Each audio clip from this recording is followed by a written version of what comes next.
গন্ধ তো খুব ভালো আসছে। কি রান্না হচ্ছে? তোর ফেভারিট। আরে বাহ। আচ্ছা মা, আজ থেকে রান্না তুমি করবে না? রান্না তো আমিই করব, ও আমাকে সাহায্য করবে। মা দুধ। ওখানে রেখে দাও। কিন্তু মা, এত দুধ দিয়ে কি হবে? আজ বৌমা পায়েস বানাবে। পায়েস বানানোটা শুভ হয়। আচ্ছা, কিন্তু মা, বৌদি কোথায়?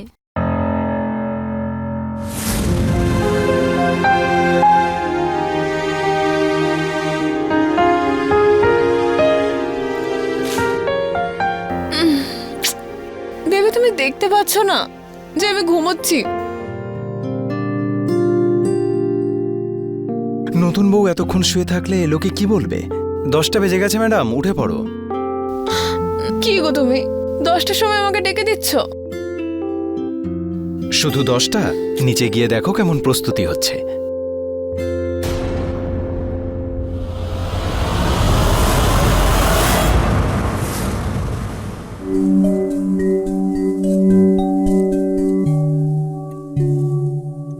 আরে তুমি জানো, প্রথমে আমি অ্যারেঞ্জ ম্যারেজের পক্ষপাতী ছিলাম না। কি? হ্যাঁ, আমার মনে হতো যাকে আমি চিনি না, জানি না, তার সাথে সারাটা জীবন কাটানো কতটা রিস্কি হতে পারে। আর এখন? আর এখন তো মনে হয় এই রিস্কটা ছাড়া লাইফে আর কিচ্ছু নেই। তো সাহেবের আগে এরকম মনে হতো? ইয়েস। দাদা, কিরে মোটি, দরজায় নক করে আসতে পারিস না? তোমরাও তো দরজাটা লক করে রাখতে পারতে। কি অসভ্য মেয়ে রে বাবা। আচ্ছা তাই নিজের বাড়িতে দরজা লক করে থাকবো? হ্যাঁ হ্যাঁ, তো বাড়িতে আরো লোক তো আছে। আচ্ছা আচ্ছা ঠিক আছে, বল কি কাজ? ওই বৌদির বাবা এসেছেন। কি? আমার বাবা এসেছে? সৌভিক বাবা এসেছে? আরে দাদা, এই সব জিনিসের আবার কি দরকার ছিল? দাদা, মেয়ের বাড়িতে আসবো, তাও খালি হাত। একজন বাবা হওয়ার সুবাদে এইটুকু অধিকার তো আমার আছে। ভালো হয়েছে আপনি এসেছেন। আজ আমার বৌমা প্রথম রান্না করবে, আর আপনার আশীর্বাদে ওর জীবন সুখের হবে। ক্ষমা করবেন বৌদি, আমাদের মেয়ে তো কোনোদিন কিচেনের মুখই দেখেনি। যদি আপনাদের বাড়িতে কাজের লোক কম থাকে তাহলে আমি আরো 2-4 জনকে পাঠিয়ে দিচ্ছি। এইরকম নয় দাদা, আমাদের ঘরে কাজের লোক কখনো কম ছিলও না, আর ভবিষ্যতেও হবে না। আপনি তো আমার কথায় খারাপ ভাবলেন, আমি এই কথা বলতে চাইনি। কি হলো এখানে? বাবা! আরে মা, আয় আয় আয় আয়, কেমন আছিস মা? আমি খুব ভালো আছি। এ কি বাবা, তুমি আসবে আর আমাকে একবারও জানাওনি? যদি আমি তোকে বলে দিতাম তাহলে তোর গিফটের মজাটাই হারিয়ে যেত। বাবা, তুমি মজা করছো না? মজা আবার তোর সাথে? না মা, এটা তো তোকে বিয়ের সময়ই আমি দিতাম। বিদেশ থেকে আনতে একটু দেরি হয়ে গেল। এই হচ্ছে তোর গিফট। ওয়াও বাবা!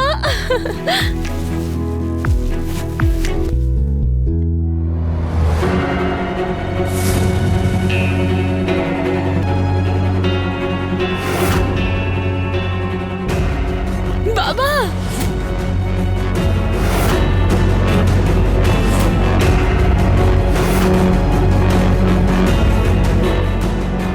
কেমন লাগছে? এটা দারুণ দেখতে।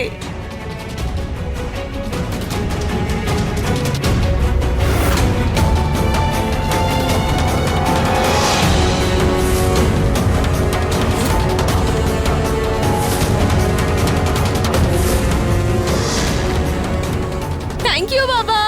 চল মেয়েটা চালিয়ে দেখি। বাবা, এটা ভীষণ সুন্দর, আমার খুব ভালো লেগেছে। এইরকম গিফট কেউ মেয়েকে দেয় নাকি? তুমি কেন কিছু বলছো না? আমি কি বলবো, আমি তো অবাক হয়ে গেছি। বাহ, খুব সুন্দর। বাবা, এবার ওটা। হ্যাঁ, নে নে নে, ওইটা মা। এটা কিসের আওয়াজ? নিজেই দেখে নাও। কি হচ্ছে কি এখানে? সৌভিক, দেখো না বাবা আমার জন্য কি এনেছে। একবার চালিয়ে দেখো। তোমার মাথা খারাপ হয়ে গেছে? ওখানে মা বাবা দাঁড়িয়ে আছে আর তুমি এসব ড্রামা করছো? বাবা, এতে এত রাগ করার কি আছে?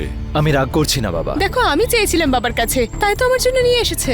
বাবা বাবা, খুব ভালো জিনিস চেয়েছো তুমি। হ্যাঁ, এটা কি চাওয়ার মতো কোনো জিনিস?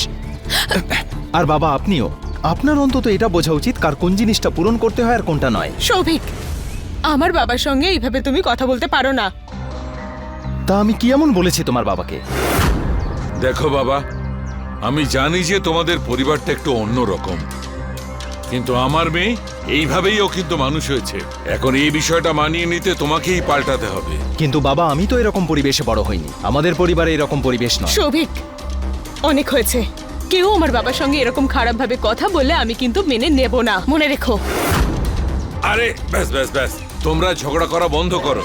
আরে তোমরা ওখানে দাঁড়িয়ে কি করছো? জামাই বাবার গিফটটা নিয়ে এসো।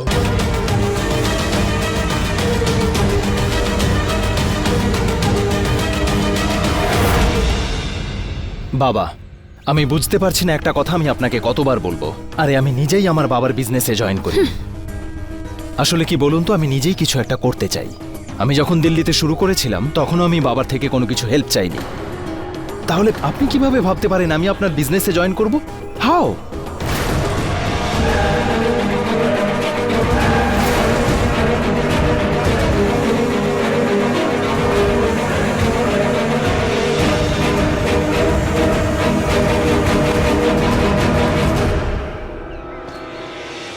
শোনো, কোথায় যাচ্ছ তুমি?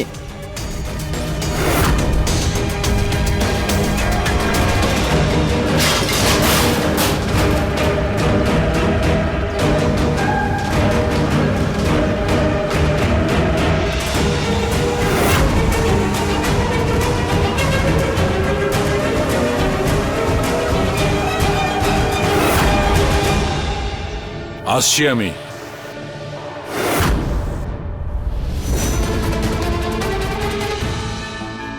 আরে তুমি বেরো এখান থেকে, বেরো বলছি এই ঘরটা থেকে, চলে যাও তুমি। আমি তোমাকে দেখতে চাই না। যাও, যাও বলছি, আমার চোখের সামনে থেকে চলে যাও। এত রাগ কিসের জন্য? কিসের জন্য? আজ পর্যন্ত আমার বাবার সঙ্গে এরকম অভদ্রতা কেউ করেনি। আরে আমি ওনার সাথে তর্ক করিনি, আমার কথাটুকু বলেছি। তুমি আমার বাবাকে আজকে অপমান করেছো। এরকম মনে হলে আমি ওনার কাছে ক্ষমা চেয়ে নেব। এখন বিষয়টা ক্ষমা করার নেই, জিতে চলে গেছে। তুমি আমার বাবার বিজনেস জয়েন করছো, সেটা ফাইনাল। আমি এই কথা আগেও বলেছি, এখনো বলছি, আমি ওনার বিজনেসে জয়েন করব না। মানে তোমার জীবনে আমার কোনো ভ্যালু নেই, তাই তো? তুমি এই সব জেদ কেন করছো? আমি জেদ করছি, আমি জেদ করছি, হ্যাঁ? আমি জেদ করছি, আমি জেদ করছি, তুমি এক্ষুনি আমার বাবার কাছে যাবে, আর বাবা যা বলছে তোমাকে সেটাই করতে হবে। তাহলে শোনো, তোমার যা খুশি করো, যা খুশি ভাবো, আমার যা মনে হবে সেটা করবো, যা মনে হবে সেটা ভাবো। বাবা, দেখো না কত ঝগড়া হচ্ছে ওদের মধ্যে। বৌদি তো বাড়ির সব জিনিসপত্র ভেঙে দিচ্ছে। এত রাগ! 1 মাসও হয়নি ওদের বিয়ে হয়েছে। আমরা কোনো ভুল করে ফেললাম না তো? আরে না না, ও একমাত্র মেয়ে তো, ওর বাবা ওকে খুব যত্নে লালন পালন করেছে। এসব কিছু ঠিক হয়ে যাবে, ওর ব্যাপারে এত ভাববার কোনো দরকার নেই।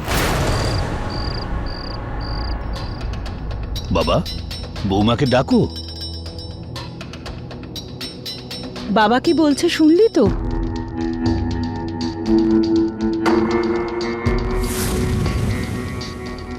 এসো মা, এসো, তোমার জন্যই অপেক্ষা করছিলাম। এসো বৌমা, বসো। বসো মা। দেখো, তোমার পছন্দেরই সবকিছু রান্না হয়েছে। বৌদি, পায়েসও তো বানানোর কথা ছিল, কিন্তু দুধ তো সব পড়ে গেছে। চুপচাপ খাতো, পায়েস অন্য কোনো দিন বানানো যাবে। আরে হ্যাঁ, মনে পড়েছে, এটা বেআই মশাই তোমার জন্য রেখে গেছেন।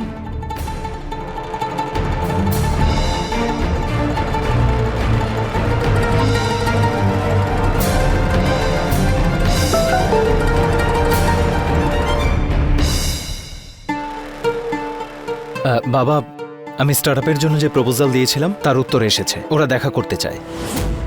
সামান্য কয়েকদিনের কাজ, দেখা করে চলে আসবো। হ্যাঁ ঠিক আছে, কোনো চিন্তার ব্যাপার নেই, যাও। শোনো, তুমি আমার বাবার বিজনেস জয়েন করছো না, তাই তো? আরে বাবা, সেই একই কথা নিয়ে পড়ে আছো। আমি তোমাকে আগেও বলেছি, এখনো বলছি, আমি তোমার বাবার বিজনেসে জয়েন করব না। সৌভিক, ঠিকভাবে কথা বলো। আমি এখানে বসে আছি তো।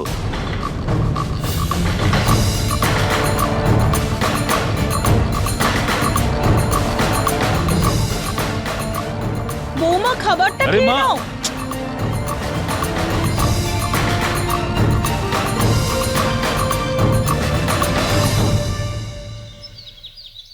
এবার বিষয়টা তোমার উপর নেই বাবা, আমার সেলফ রেসপেক্টের বিষয়। আর আমি তোমাকে কথা দিচ্ছি যে এই ঘটনার জন্য আফসোস ওকে সারা জীবন করতে হবে।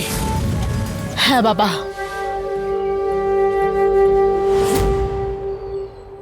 বৌমা এলো না? না, আর আমার জানি না কেন যেতে ইচ্ছে করছে না। বাবা, এইভাবে বলো না। অনেক কষ্টে তুমি এই জায়গায় পৌঁছেছো। যাও, নিজের ডিল ফাইনাল করে এসো। আমার আশীর্বাদ রইল। বাবা, কিন্তু দেখ, বৌমার জন্য তুই একদম চিন্তা করিস না, আমরা সবাই আছি তো। তোমার মা ঠিক বলছে। তুমি ফিরে এসে দেখতে পাবে এখানে সব ঠিক হয়ে গেছে, সবকিছু। ঠিক আছে বাবা। বেঁচে থাকো বাবা। আসলে আমি বলতে চাই না, কিন্তু আমার মনে হচ্ছে কোনো খারাপ কিছু হতে চলেছে। তুমি বাচ্চাদের মতোই কথা বলছো। বাবা, দাদা চলে গেছে? হ্যাঁ মা, তুমি যাও, বৌদিকে ডেকে নিয়ে এসো। আমি যাব না। কেন? আরে জানি না কেন, তোমরা তো কিছু দেখতেই পাও না। ও তো যা মন চাইছে তাই করছে, আর তোমরা দুজন ওকে মাথায় করে রেখেছো। দেখ মা, ও অন্য বাড়ি থেকে এসেছে। এটা ওর কাছে নতুন বাড়ি। এখানে সবকিছুই ওর কাছে নতুন। দেখ, আমরা সবাই যদি ওকে আপন করে নিই, তাহলেই তো ওই পরিবারের অঙ্গ হবে। কি আমি ঠিক বললাম না? ঠিক আছে।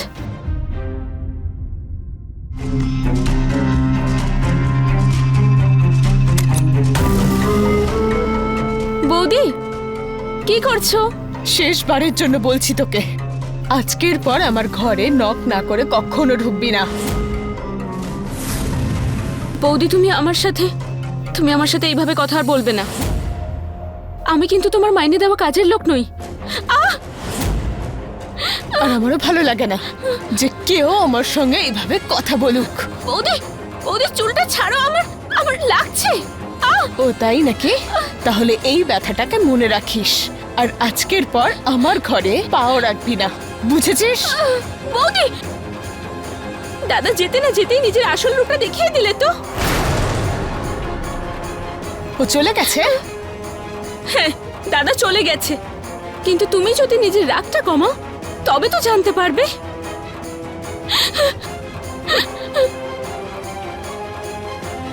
সৌভিক,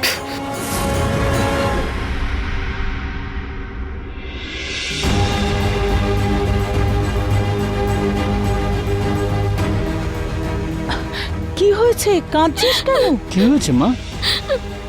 আমি বলেছিলাম তো যে আমি বৌদির কাছে যাব না। বলবি তো কি হয়েছে। কিন্তু কি হয়েছে? আমি বৌদির ঘরে গেলাম। আজকের পর আমার ঘরে পাও রাখবি না।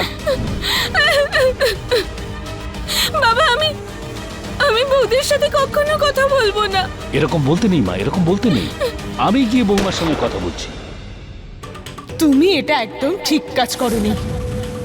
আমার বাবাকে অপমান করে আর আমার কথা না শুনে এবার এই জন্য সবাইকে ভুগতে হবে।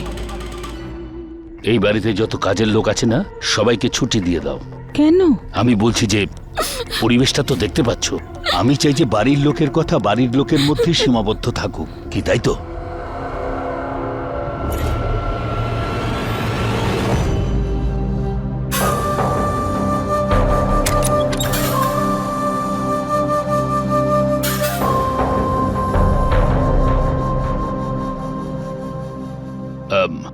কেমন আছো মা? আমি জানি যে তুমি সৌভিকের এই সিদ্ধান্তে খুশি হওনি, চিন্তায় পড়ে গেছো। কিন্তু মা, এই গুলি চালিয়ে তুমি কি প্রমাণ করতে চাইছো? আরে আরে আরে কেঁদো না, কেঁদো না মা। শোনো, কেঁদো না মা। শোনো, বাবা আমায় ক্ষমা করে দিন। কেন জানি না আমি রেগে গেলে এরকম হয়। আপনিই বলুন বাবা, আমি কি খুব বেশি কিছু চেয়েছি ওর কাছে? ও আমার কথা একদম ভাবে না বাবা, একদম ভাবে না। শান্ত হও মা। তুমি একা, তুমি কখনোই নিজেকে একা ভেবো না। তুমি একা নও, আমি আছি তো তোমার বাবার মতো। হ্যাঁ,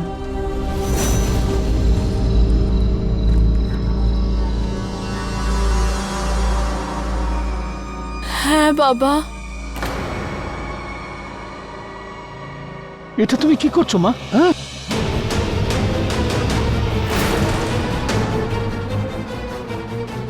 বাবা, এসব কি করছেন আপনি বাবা? আমার স্বামী এখন নেই বলে আপনি আমার ঘরে চলে এলেন আর আমার সঙ্গে এসব কি করার চেষ্টা করছিলেন? বাবা, আমি তো আপনার মেয়ের মতোই, তাই না? আপনি আমার সঙ্গে এরকম কি করে করতে পারেন? কি করতে চাইছিলেন আপনি? মা এসব তুমি কি বলছো? দেখো, তুমি খুব খারাপ করছো, তোমার পাপ হবে। দেখো, এখনো পর্যন্ত আমি তো কিছু করিনি। আমার মন যদি একবার চায়, এক্ষুনি তোকে গুলি করে দিতে পারি। তুই জানিস, কেউ আমাকে কিচ্ছু বলবে না, কারণ আমি তো সবাইকে গিয়ে এটাই বলবো যে আমি আমার পূজনীয় শ্বশুর মশাইয়ের প্রাণ নিয়ে নিয়েছি। আর তারপরে গোটা পৃথিবী তোকে ছি ছি করবে, বুঝেছিস?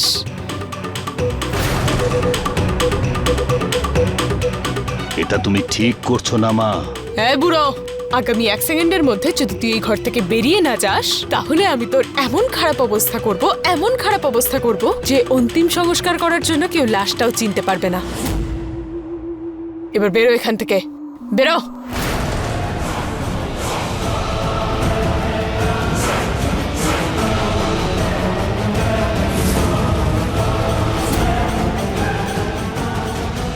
একজন মানুষের মানসিকতা তৈরিতে অনেক মানুষেরই হাত থাকে, কিন্তু বিশেষ করে প্রত্যেক মা বাবার শিক্ষা এই ক্ষেত্রে উল্লেখযোগ্য ভূমিকা পালন করে।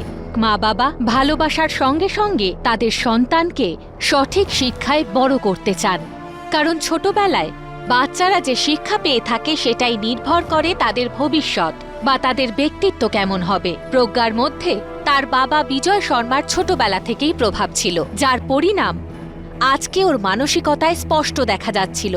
বিজয় শর্মা ছোটবেলা থেকে তার মেয়ের সব জেদ পূরণ করেছে, তাই প্রজ্ঞাও যে কোনো ব্যাপারে না শুনতে রাজি ছিল না। এই কারণে শোভিতের না বলাটা প্রজ্ঞার অহংকারকে নাড়িয়ে দিয়েছে। ওর জন্য এই না শোনাটা কোনো অপমানের থেকে কম ছিল না। আর নিজের অপমানের প্রতিশোধ নিতে প্রজ্ঞা ঠিক কতটা নিচে নামতে পারে তার অনুমান ওর নিজেরও ছিল না। আমার খুব ভয় করছে, বলো না কি হয়েছে। বাবা বলো না, বৌদি কি বলেছে? কেন এরম করছো তুমি? বলো না কি হয়েছে, বলো না। হ্যাঁ বাবা। এসব কি করছেন আপনি বাবা? আমার স্বামী এখন নেই বলে আপনি আমার ঘরে চলে এলেন আর এসব কি করছিলেন আপনি আমার সঙ্গে? ব্যাস, অনেক হয়েছে। ওর সাহস হলো কি করে? আমি এক্ষুনি গিয়ে ওর সাথে কথা ওকে ক্ষমা করে দাও, যেও না। না, ওর সাথে কথা বলতেই হবে। আমি এক্ষুনি যাচ্ছি। বাবা, আমি তোমাকে যা যা বলবো তুমি ঠিক তাই করবে। এবার আমি জানি আমাকে এই বাড়িতে কি করতে হবে।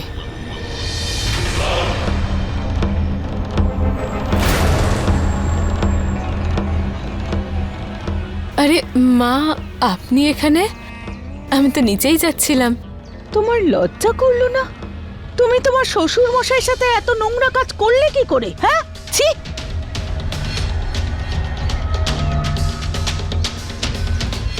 মা, আমি জানি যে আমি খুব বড় ভুল করে ফেলেছি মা।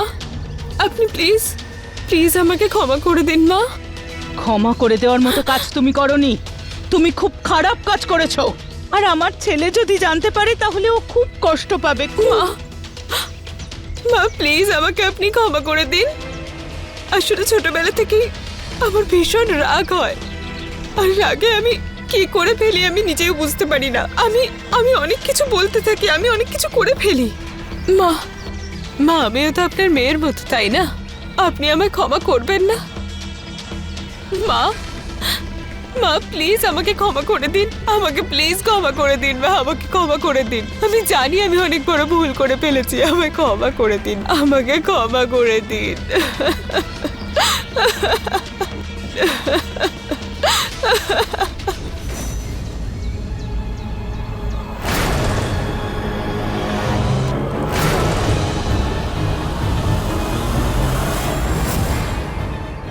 মা, কতবার আমি তোকে বুঝিয়েছি, কতবার বুঝিয়েছি, একবারে আমার কোনো কথা বুঝতে পারিস না তুই, বুঝতে পারিস না তুই না? আজকে তোকে আমি মেরেই ফেলবো, মেরেই ফেলবো। ছেড়ে দাও, ছেড়ে দাও বৌদি, বৌদি। মা, বুঝিয়ে দিস এই বুড়িটাকে, আজকের পর যেন আমার পথের কাটা হওয়ার চেষ্টা না করে, বুঝেছিস? মা চুপ করো মা।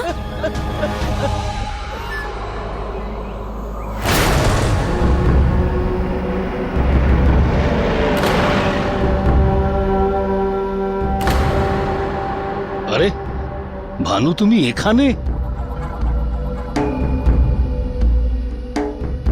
বাবা, আসলে কি বলুন তো, যে ভানু আমার সঙ্গে ছোটবেলা থেকে রয়েছে, পুরো ছায়ার মতো, আর ও যতদিন আমার সঙ্গে থাকে ততদিন আমার কোনো ক্ষতি হয় না। ভানু, আজ থেকে তুমি এই বাড়িতেই থাকবে, আমাদের সঙ্গে।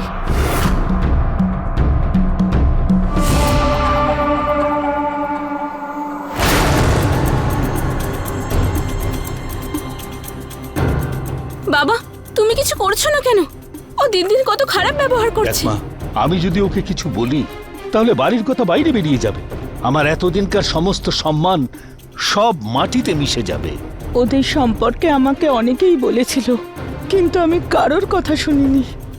আর আজ আজ আমাদের এই দিন দেখতে হচ্ছে। ব্যাস অনেক হয়েছে, আমি দাদাকে ফোন করছি। না মা, দাদাকে একদম ফোন করবি না, ও একটা খুব দরকারি কাজে দিল্লি গেছে। তুই যদি ফোন করিস না মা, তাহলে ও কাজ ছেড়ে দিয়ে বাড়িতে ফিরে আসবে, এতে ওর খুব ক্ষতি হয়ে যাবে মা। ঠিক আছে।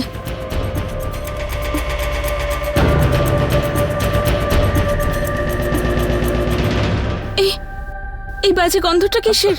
আমিও তো গন্ধটা পাচ্ছি। এই চলো চলো চল।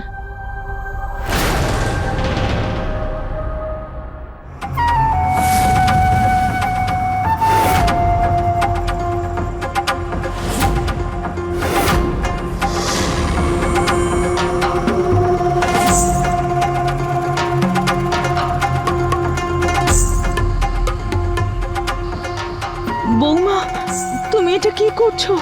মা, আপনি দেখতে পাচ্ছেন না যে আমি কি করছি? এসব তুমি করো না মা, আমাদের যদি ভুল হয়ে থাকে তাহলে সবার হয়ে তোমার কাছে ক্ষমা চেয়ে নিচ্ছি, কিন্তু মা এসব তুমি করো না।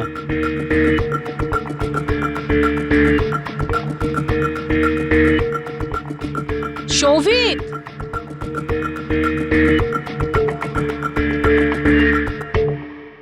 মা, মা, মাসিমা এসেছেন।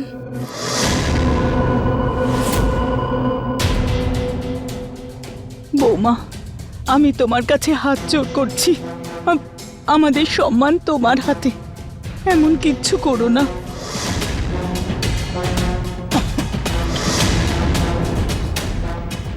শৌভিক,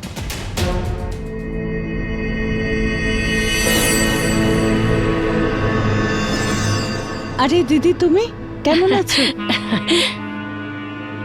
ভালো থেকো মা, ভালো থেকো। আমি তো ঠিক আছি, কিন্তু তোর কি হয়েছে? আমার আশায় তোরা খুশি হসনি নাকি? না না, কি যে বলো তুমি, তুমি আসাতে আমি খুব খুশি হয়েছি। আরে কি জানিস তো, শোভিতের বিয়েতে তো আমি আসতে পারিনি। হ্যাঁ, আর সেই জন্য আমার মনে খুব দুঃখ রয়েছে, আর তার জন্য তো তোর জামাইবাবুর উপর আমি খুব রেগে আছি। সে তো নিজের কাজে ব্যস্ত থাকে, সেই জন্য আমি ভাবলাম আমি গিয়েই দেখা করে আসি, বউয়ের মুখ দেখেও আসবো আর আশীর্বাদ করেও আসবো। আরে শোভিত কোথায়? দাদা দিল্লি গেছে। দিল্লি গেছে? আরে এটা কোনো কথা হলো? নতুন বউকে রেখে দিয়ে এখন দিল্লি গেছে? আসলে মাসিমা, দাদার একটু আর্জেন্ট কাজ ছিল, তাই যেতে হয়েছে। আচ্ছা ছাড়ো, সব কথা কি এখানেই শেষ করব নাকি? হ্যাঁ চলো, আরে চলো ভেতরে গিয়ে কথা বলি, হ্যাঁ তাই না? আর সবকিছু ঠিক আছে তো?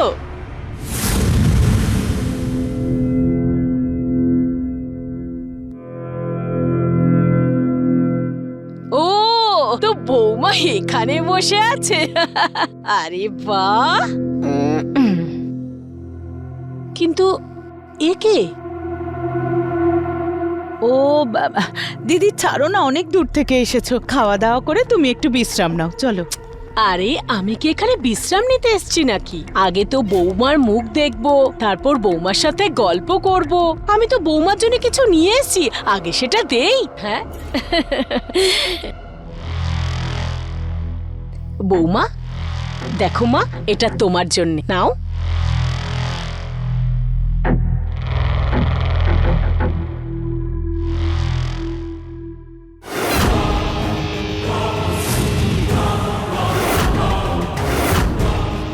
বৌমা এটা?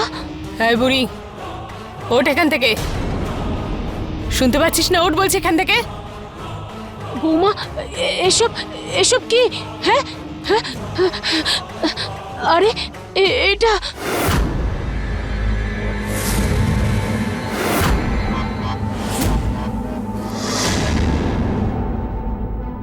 বৌমা, এটা তুমি কি করছো?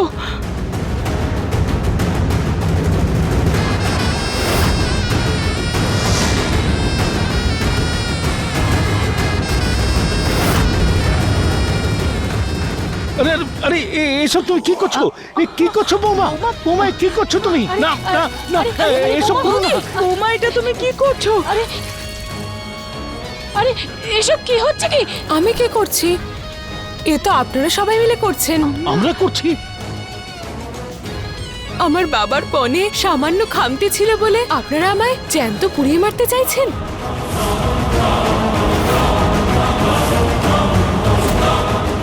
আরে না না না না মা, না না, বৌমা কি করছো বৌমা?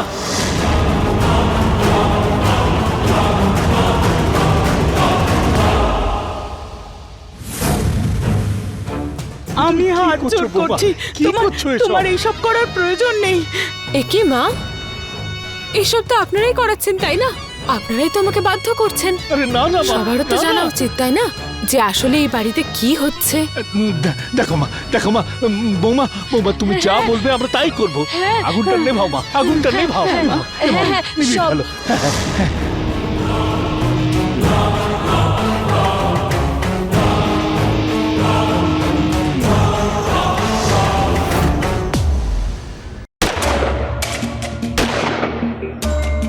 এ কি বাবা, কি হয়েছে আপনার? বিয়েতে কিভাবে আপনি ঘুরে ঘুরে নাচছিলেন, এবার কি হলো আপনার? নাচুন।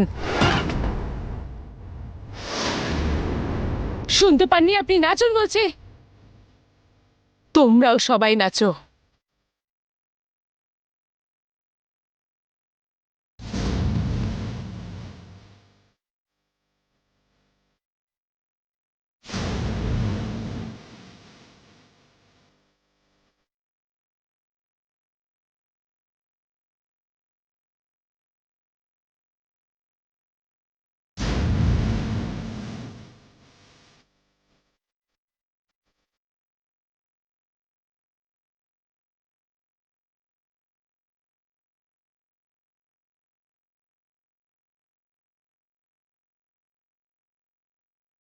বাবা, এটা পড়ুন। আমি বলছি এটা পড়ুন।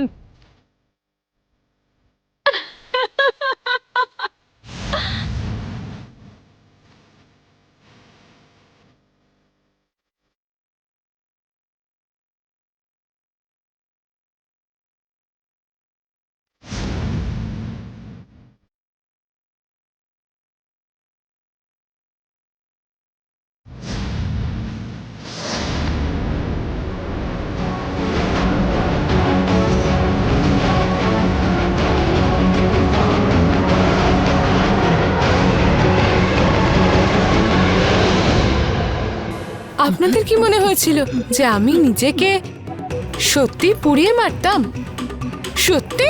হ্যাঁ, এখন তো শুধু এর মধ্যে জল রয়েছে, কিন্তু এর পরেরটা আমি জানি না।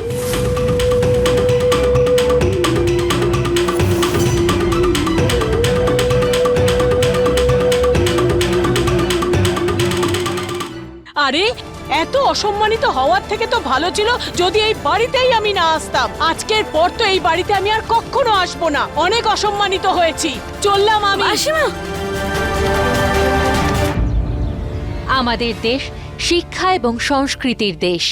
এখানে নারীদের দেবীর স্বরূপ মনে করে তাদের পুজো করা হয়, কিন্তু তাও আমাদের ভারতবর্ষে মহিলাদের বিরুদ্ধেও ডোমেস্টিক ভায়োলেন্সের অভিযোগ রয়েছে। সাধারণত মহিলারা এই অন্যায়ের ভিকটিম হয়ে থাকে, যা সমাজের বিভিন্ন স্থানে নানা ঘটনায় আজও আমরা তুলে ধরি। ডোমেস্টিক ভায়োলেন্স কম বেশি পৃথিবীর সমস্ত জায়গাতেই ঘটে থাকে, কিন্তু যদি অন্যদিকে এক মহিলা ডোমেস্টিক ভায়োলেন্সের মিথ্যে অপবাদের আড়ালে নিজের বিকৃত মানসিকতাকে সন্তুষ্ট করতে থাকে, এখানেও ঠিক একই অবস্থা হয়েছিল। প্রজ্ঞা তার শ্বশুরবাড়ির সবার উপরে মিথ্যে অপবাদ দিয়েছিল। এখন প্রশ্ন হলো, ওর নিজের জেদ, বিকৃত মানসিকতার জন্য ভবিষ্যতে ঠিক কি কি করতে পারে? ত্রিলোকনাথের এই চুপ থাকা তার আর তার পরিবারের জন্য কি বিপজ্জনক হবে? আসুন দেখা যাক।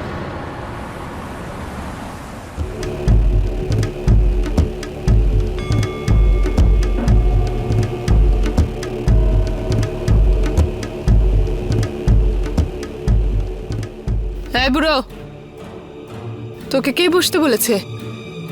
চুপচাপ ওখানে দাঁড়িয়ে থাক।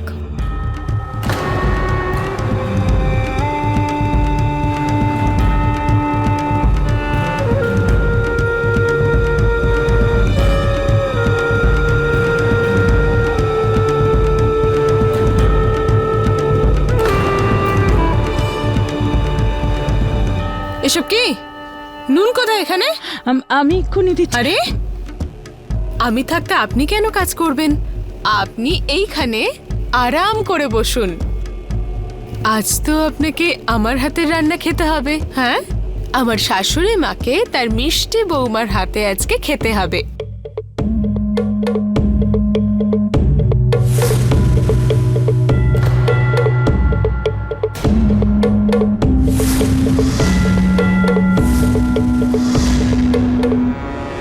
এই নিন মা, শুরু করুন। না বৌমা, খান না মা, আমি বললাম তো খেতে।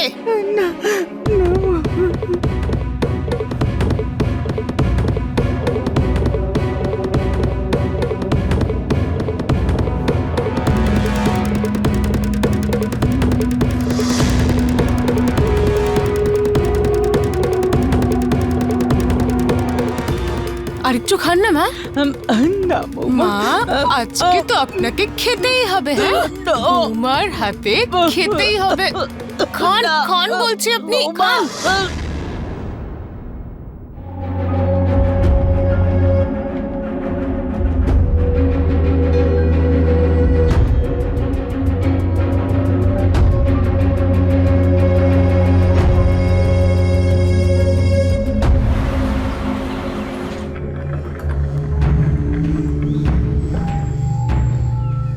তুমি এখানে কি করছো?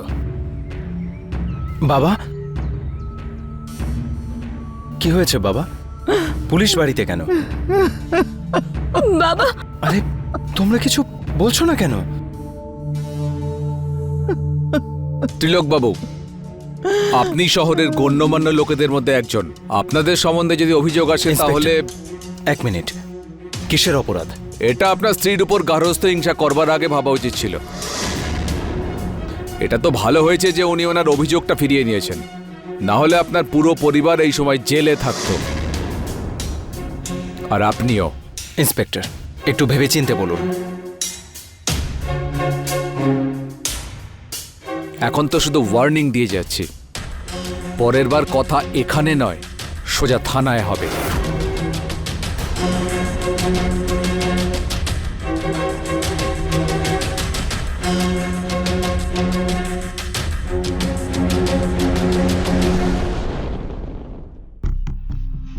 প্রজ্ঞা, এসব কি শুরু করেছো?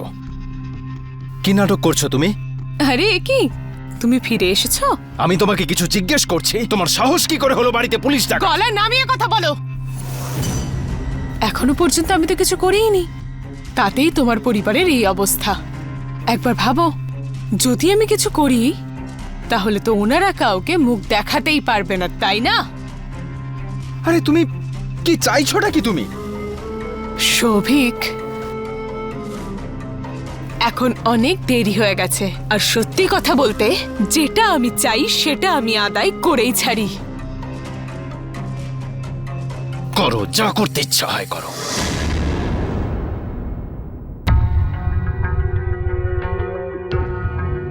আমি যাওয়ার পর বাড়িতে এত কিছু হয়ে গেছে, আর তোমরা কেউ আমাকে একবার ফোন করাও প্রয়োজন মনে করলে না। দাদা, আমি অনেক চেষ্টা করেছিলাম, কিন্তু বাবা আমায় প্রত্যেকবার বাধা দিয়েছে। কিন্তু হ্যাঁ বাবা, ও ঠিকই বলছে। আমি ভেবেছিলাম যে বড় লোকের মেয়ে, একমাত্র মেয়ে, অনেক আদরে আহ্লাদে মানুষ হয়েছে, কিছুটা সময় ওকে দিলে হয়তো ও শুধরে যাবে, কিন্তু আমি ভুল ভেবেছিলাম। ও যে কি করতে চাইছে কে জানে। হ্যাঁ বাবা, তুমি তো জানো যে সারা জীবন আমি আমার বংশের মান আর মর্যাদা বজায় রেখেছি, আর হয়তো আমি কাউকে মুখ দেখাতে পারবো না।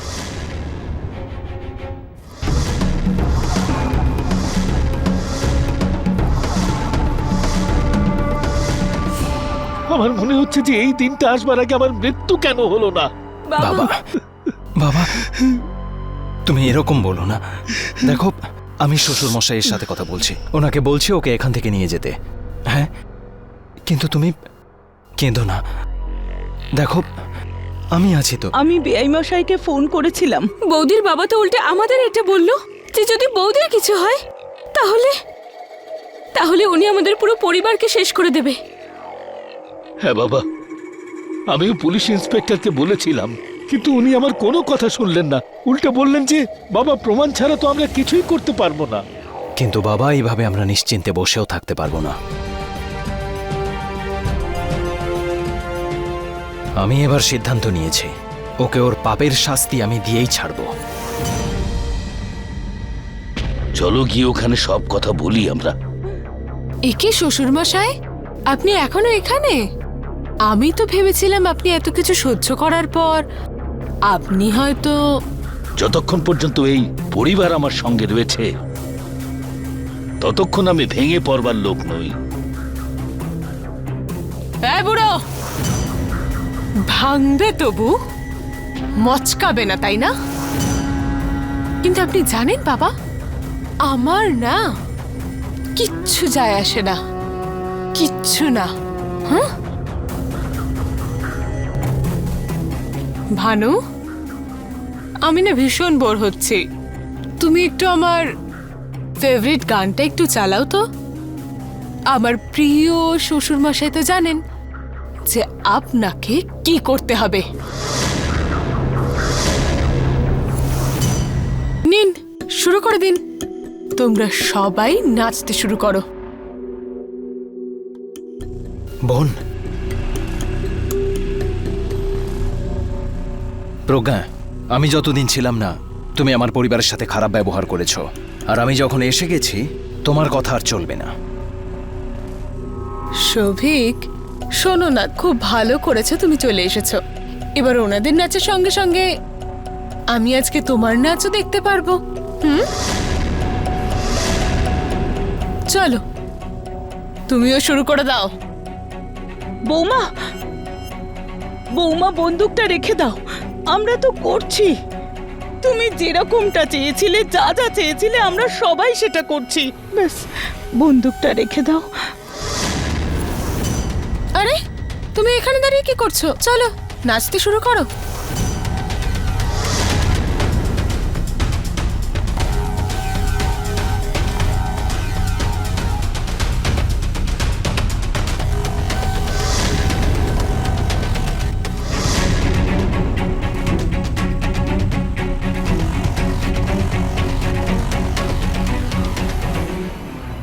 আমার বিরুদ্ধে প্রমাণ জোগাড় করছিলি তোরা? হ্যাঁ না, ভীষণ বুদ্ধি তাই না?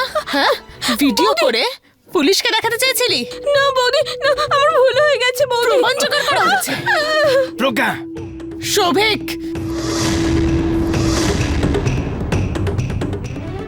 আচ্ছা, তো তোমরা সবাই আমার বিরুদ্ধে প্রমাণ জোগাড় করছিলে, তাই তো? এটাই প্রমাণ, তাই তো, যেটা তোমরা জোগাড় করছিলে? এটা এটা এই নাও। এ বাবা, এই প্রমাণ তো নষ্ট হয়ে গেল। বাবা, বাবা দেখুন না, এই যে আপনার প্রমাণ, এ তো নষ্ট হয়ে গেল। এবার আপনি আমার বিরুদ্ধে কি করে প্রমাণ আনবেন? কোথা থেকে আনবেন শ্বশুর মশাই, বলুন না। মা, মা, আমি তো আপনার আদরের বৌমা, তাই না? মেয়ের মতো, তাই না? বলুন না মা, আমি মেয়ের মতো না, তাই না? হ্যাঁ। আর আমার আদরের বর, আমার সোনা বর। একটা কথা বলি আমি তোমাকে, যদি আমি চাই তাহলে ডোমেস্টিক ভায়োলেন্সের কেসে তোমাদের সবাইকে জেলের খানি টানাতে পারি।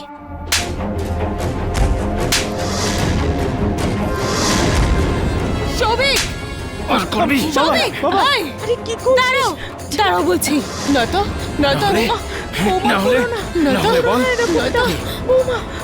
আমি তোমাকে গুলি করে দেবো, গুলি করে দেবো। বাবা, বাবা, আপনার ছেলেকে বলুন, আমি কিন্তু সত্যি ওকে গুলি করে মারবো। আরে গুলি কর না, ভয় পাচ্ছিস কেন? কর না গুলি। থামুন।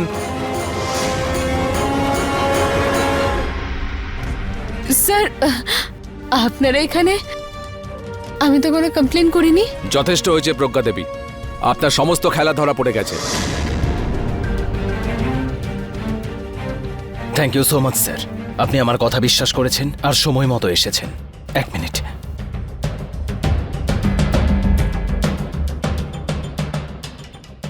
এই নিন, এটা হলো সেই প্রমাণ যার ব্যাপারে আমি আপনাকে ফোনে বলেছিলাম। ইন্সপেক্টর সাহেব, নিয়ে যান ওকে। নিয়ে চলো ওকে। শোভিক, শোভিক, শোভিক, তুমি আমার সাথে এরকম ওকেও করতে পারো ধরো। না, এরকম করতে পারো না তুমি। শোভিক, শোভিক, ছাড়ো ভাই। এরকম প্রচুর মামলা আছে যেখানে পরিবারের সবাইকে একটা মিথ্যে অভিযোগের জন্য দোষ না করেও জেলের ভেতরে থাকতে হয়। ভারতীয় সংবিধানের ধারা অনুসারে 458A এমন একটা মামলা যেখানে পারিবারিক হিংসা কিংবা পণের মতো নিষ্ঠুরতার জন্য যখনই কোনো মামলা রিজু হয় তখন পর্যাপ্ত অনুসন্ধান ছাড়াই শ্বশুরবাড়ির সবাইকে গ্রেপ্তার হতে হয়। অপবাদ মিথ্যে হলেও তাদেরকে ততক্ষণ পর্যন্ত দোষী মানা হয় যতক্ষণ না আদালতে তারা নির্দোষ প্রমাণিত হয়। এরকম মামলায় প্রথম দিকে মহিলারাই সাপোর্ট পেয়ে থাকেন, আর প্রজ্ঞা এই ব্যাপারটা ভালো করে জানত। যদিও লিখিত অভিযোগ দায়ের করে তাহলে শোভিত আর তার পরিবার গ্রেপ্তার হয়ে যাবে, আর ত্রিলোকনাথের সারা জীবনে অর্জিত সম্মান চিরদিনের জন্য মাটিতে মিশে যাবে। আর তার জন্য মানুষের কাছে সত্যিটা জানানো খুবই কঠিন কাজ হয়ে দাঁড়াতো। তাই শোভিক নিজের বুদ্ধিমত্ততা দিয়ে সঠিক সময়ে পুলিশকে জানিয়ে দেয় আর প্রজ্ঞার বিরুদ্ধে সব প্রমাণ একসঙ্গে করে, যার জন্য ওর পরিবারের সবার উপর আর ওর উপর যে অত্যাচার চলছিল তার সমাপ্তি ঘটল। এরই সাথে আমি সুধা চন্দ্রন আজ বিদায় নিচ্ছি আর কথা দিচ্ছি আরও একটা নতুন ঘটনা নিয়ে আবার আসবো। ততক্ষণ স্টে সেফ, স্টে অ্যালার্ট আর দেখতে থাকুন ক্রাইম অ্যালার্ট, অন্যায়ের বিরুদ্ধে সোচ্চার।